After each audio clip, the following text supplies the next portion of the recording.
of that, or show your support for my Greenbelt thing. And as far as the 4 main candidates, you give him a chance. And if you live in this Ward 9, Knoxville, Maribel, my support is with Cole Fraser-Jones. He would be an unbelievably awesome counselor, so please look him up. Thank you.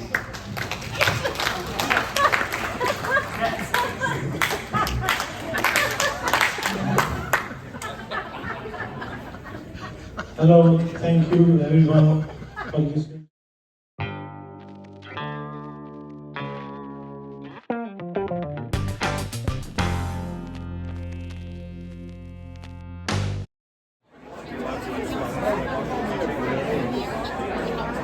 Oh, there he is. Well done, my friend. I did all right. I like how he said, I will not be your next mayor. Yeah, no, that one because some guys with total logic pretend. Stop filming, please.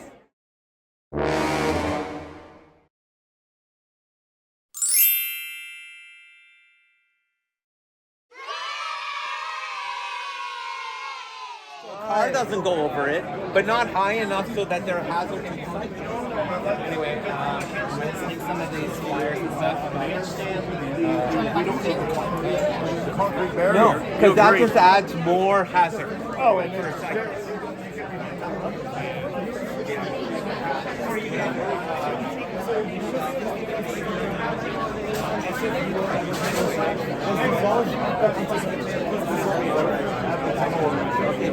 Thank you. Okay, we're heading out.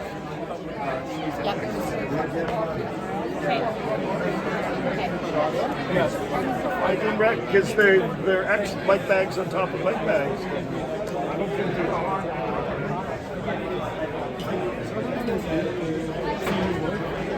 Anyways, Bike repair guy, you come in. I'm a mobile best. You came to my house like, I don't know, it's probably a decade ago or something. I remember that now.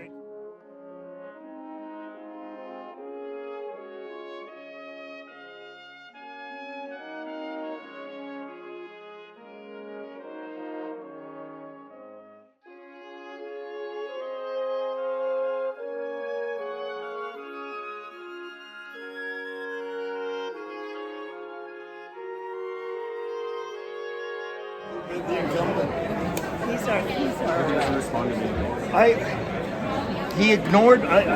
He totally ignored me. I went and ran against him 4 years ago, and I sent him a very nice email, and he blew me off. And so I sent an email to all the other councillors, his colleagues, calling him a political moron. I said, I'm coming for him. And that's, you saw. Anyway, I had some fun with it. And my name is Alex Clifford. It has been a pleasure to be your moderator this evening.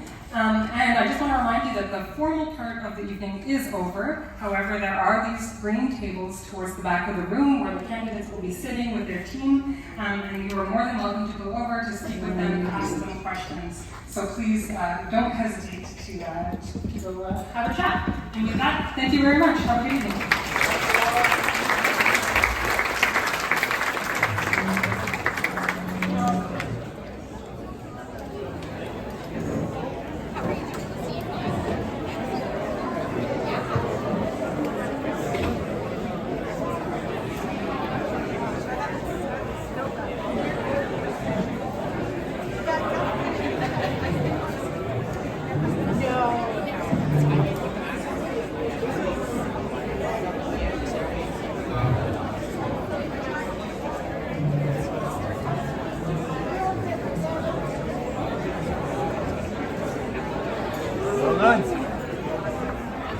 Well done.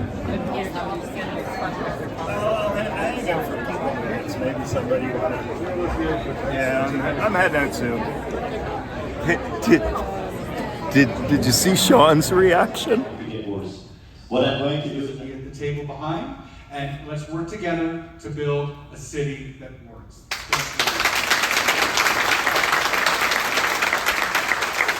Be pushing from the outside. And that's why we need to re-empower communities to have the effectiveness that they once had, and that's how we build a better Ottawa. Thank you very much.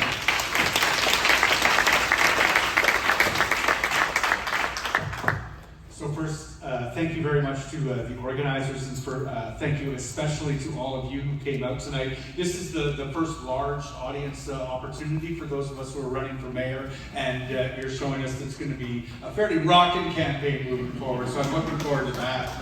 As we heard tonight, Ottawa is at a crossroads. We can continue down the path that we have been on, or we can choose a different direction. We can choose to put this city back on the right track.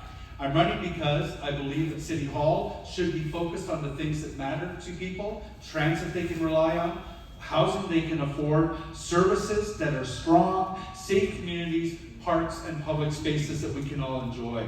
I've spent 12 years listening to residents and working to get things done at City Hall. I know what works, I know where the system needs to change, and I know where we can definitely do better.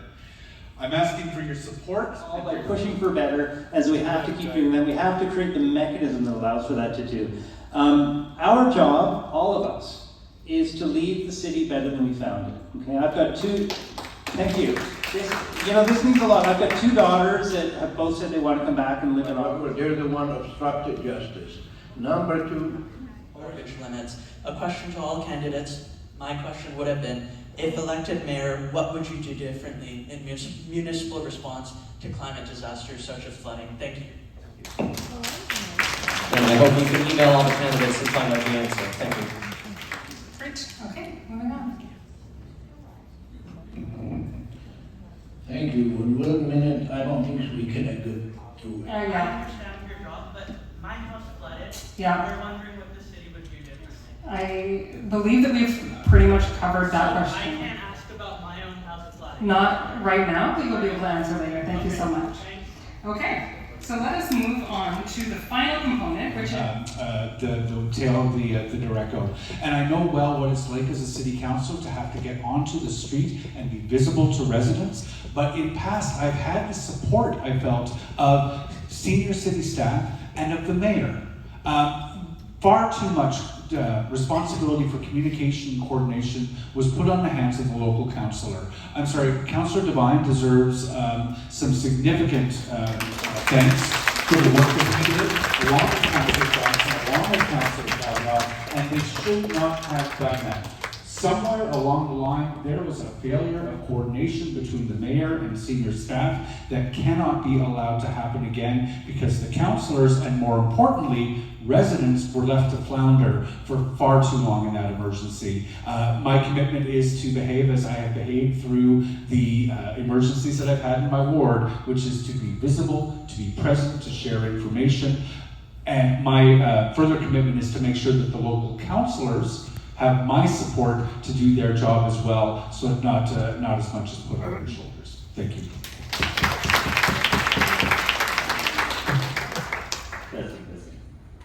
When I have discussions around the city, people have lost faith that City Hall can solve what needs to be done. We look at the LRT and no one believes that City Hall has a solution in sight. And I think that exactly the situation you're talking about. Quite a rough situation with a tornado, and I was very disappointed in the absence of the City of Ottawa. We were on the ground, and I went to a session looking to try to help, and was directed to go pick up branches in the parks and such. When there was people who were out of their homes, a lot of mental stress, and houses being completely damaged. So my question is what do you see as the role of the city versus the community associations or the communities themselves in terms of resilience and readiness? Thank you very much. Months, and this is the number one issue that comes up everywhere. So it's not a downtown only issue. People throughout the city care deeply about this and want sustainable solutions. I'm not going to talk tonight about what those solutions are, because it's more complex than we can manage in 30 seconds, but certainly if anyone would like to talk more about this, it's as I say, the number one question that comes up at our town halls, and would love to hear from you there. My commitment is to do better.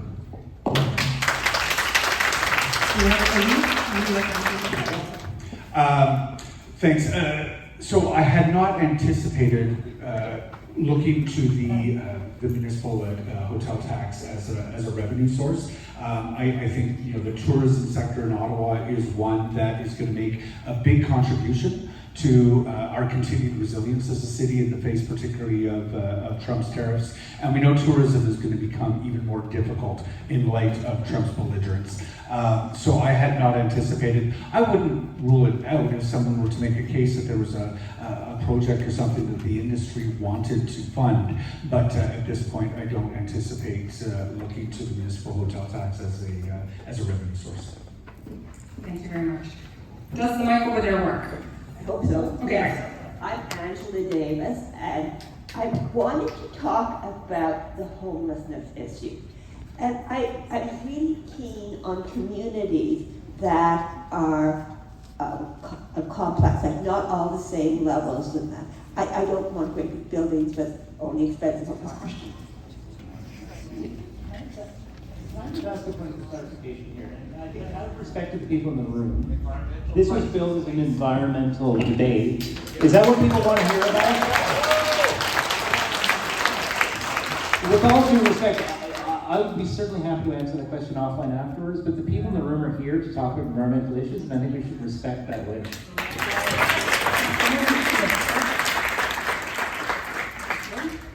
I understand, but you've already broken the rule. You've already broken the rule. You've already had an audience member ask a question what we will do about washrooms. Now I'm asking a budget question, and I think it's a fair question. If I could make it simpler, if you'd like, I could reword it. But I think that's. It's not an environmental question. Sir, thank you. We're gonna answer this question because it is true that we have already had one question. Now we're having a second. Sir, may I ask you to please tone it down? Thank you. So we're gonna answer this question. And that this is part of a larger program to teach women and girls the value of being more inclusive of men in their spaces.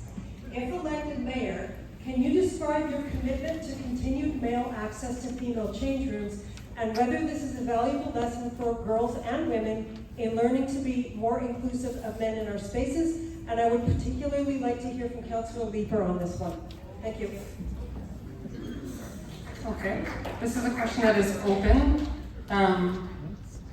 So we have Zed, and we also has been asked to Councillor Leeper as well. So let's start with Zed.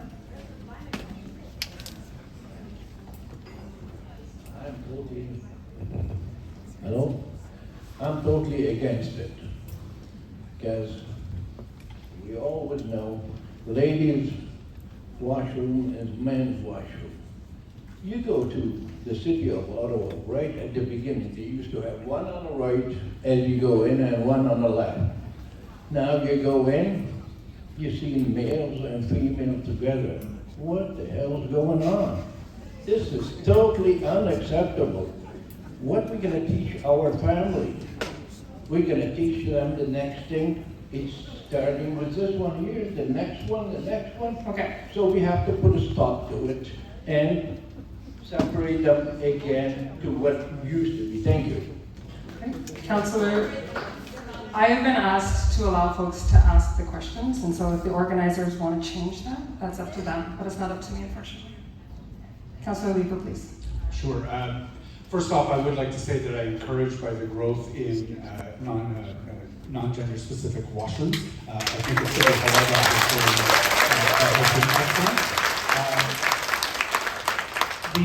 and then I firmly believe that women should be permitted to use women's washrooms. Okay. We are going to move over to the second microphone. 2 mics. I'm going to ask you to walk, not run, over to the mics, and we are going to take one turn at each microphone. Now, I know that I look lovely and very kind. I'm actually harsh. And so I will force you, please, to spend as little time as you can in the introductory part of your question, and very much ask a question. So that has a question mark, just to clarify. Are we all good? Before we begin with the questions, I just want to give a couple of reminders to our candidates. Well, actually, I'll start with the folks here in the room. So if you are going to ask a question, please ask only one, and I will stop you if you're trying to keep going. Secondly, the debate is not with you, it is between these folks. So we're not going to have back and forth and follow-ups. You can do that afterwards, and you can go speak to them at their information table. Farms, it doesn't mean I'm against green space. Farmland is not green space, it's farmland. I'm all for green space, and like I was saying, specifically along Greenbank Road a long time ago, one of my buddies died in whiteout conditions. It's just horrific. All the people who drive, it would be so much more pleasant if they had tree-lined roads, specifically Greenbank.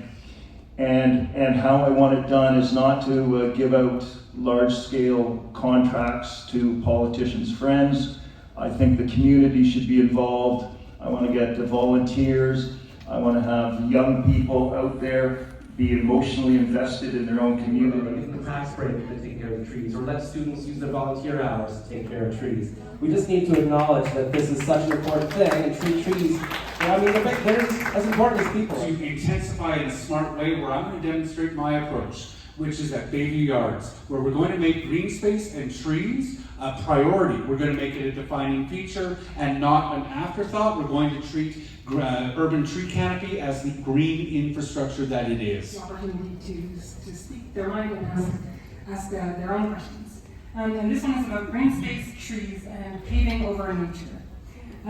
So as background, residents are seeing proposals for very dense developments with postage stamp parks, as well as the pressure to build on existing green spaces, including federal and NCC lands and support staff when they go to build the projects that we have agreed to build. And I'm going to push back at Doug Ford. This term of council, I have been disappointed with Sutcliffe's unwillingness to tell the Premier what the residents of Ontario need in order to build a sustainable city, and I promise you a different approach. Thank you. Again, awesome. So I think I'm certainly in the latter half of my total 3-minute budget, so I'll also keep it very brief. I think the centerpiece of my campaign is my Trident's platform. I have a commitment. I'm going to reverse the new ways to bus cuts. I'm going to restore citizen representation on the Transit Commission. I'm going to build transit priority lanes, small interventions, transit priority measures, as well as accelerate our bigger segregated bus infrastructure. And I'm going to give you a service guarantee. I'm going to tell you when the buses are going to arrive, and when we don't deliver the service, I am going to compensate you. With respect to and this is coming, we need to provide the safe infrastructure that allows people of all ages to feel comfortable riding a bicycle. And that is especially in the suburbs. This is where I think we're missing the most right now, is in the suburbs, providing the connectivity to the existing network that's there, and also to the LRT system. And that's where I really focus efforts in the term to come.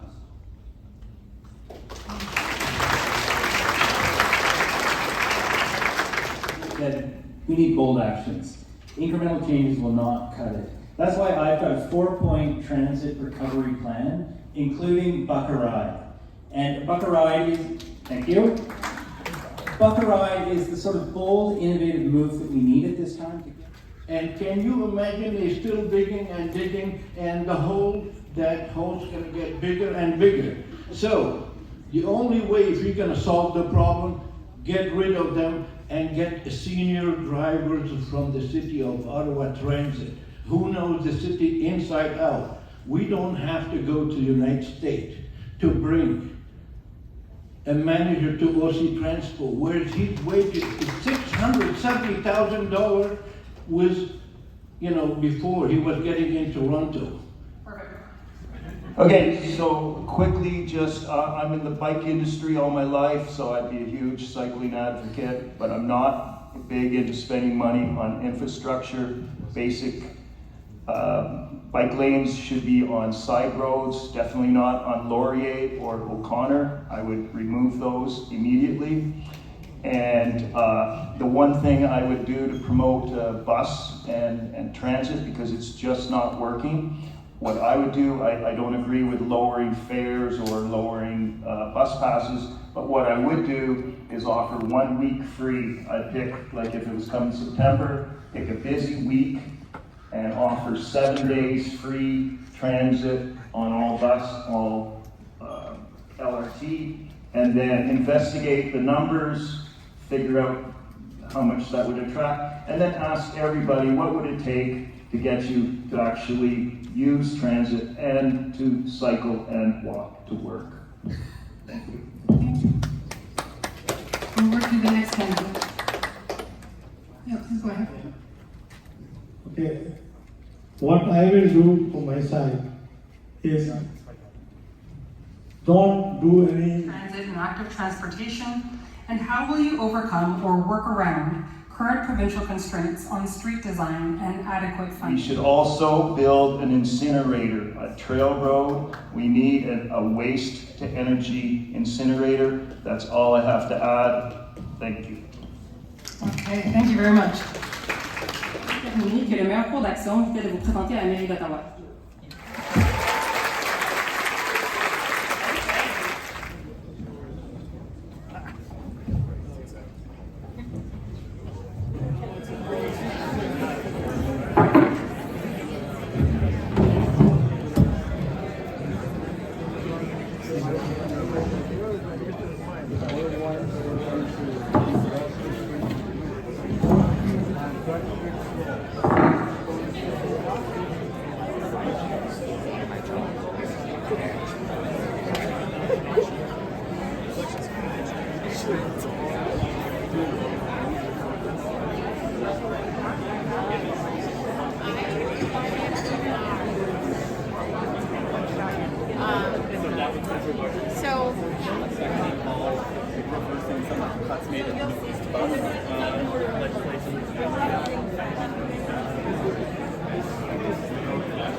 They cannot go on for 5 minutes on giving us some speech.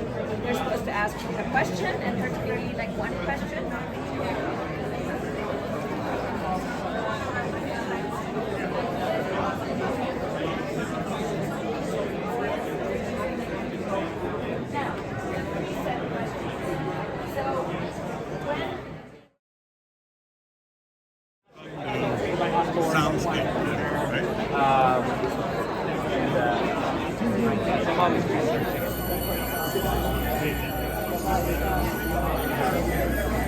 Sounds good, right?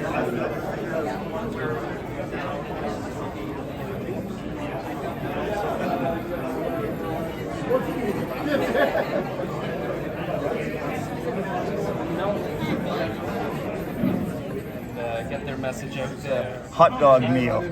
You didn't sabotage it. You added to the democracy. No, he laughed and said he enjoyed me there. We're all in this together.